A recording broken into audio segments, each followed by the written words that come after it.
श्रद्धा का सिक्का।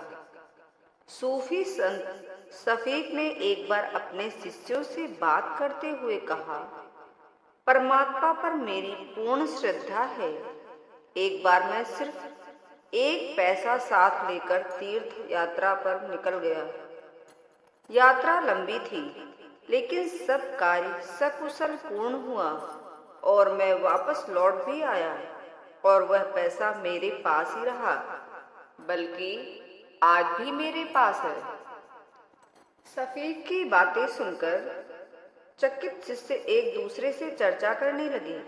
उनकी आंखों में अपने गुरु के प्रति अगाध प्रेम और दिल में प्रशंसा के दिए जलने लगे। यह देखकर सफीक अचानक उदास हो गए और उनकी आंखें अनायास डबडबा उठी। वह खामोश थे, लेकिन तभी शिष्यों को भीड़ में से एक नवयुवक उठा और उसने सफीक से कहा, माफी के साथ मैं आपसे एक सवाल पूछना चाहता हूँ।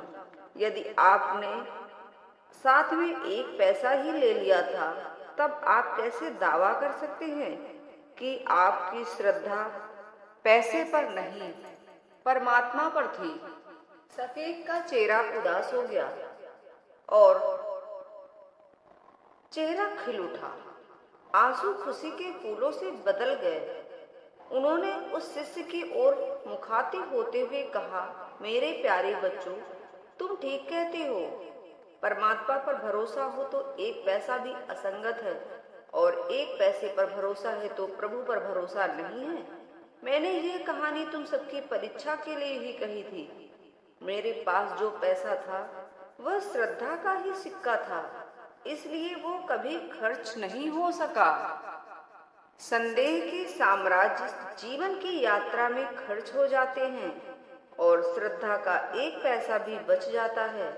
श्रद्धा जिनके पास नहीं, वे सदा भिखारी हैं, और श्रद्धा जिनके पास है, उनके पास तो प्रभु का ही खजाना है, अनादि और अनंत। इसलिए श्रद्धा बहुत जरूरी है। जय हो प्रभु।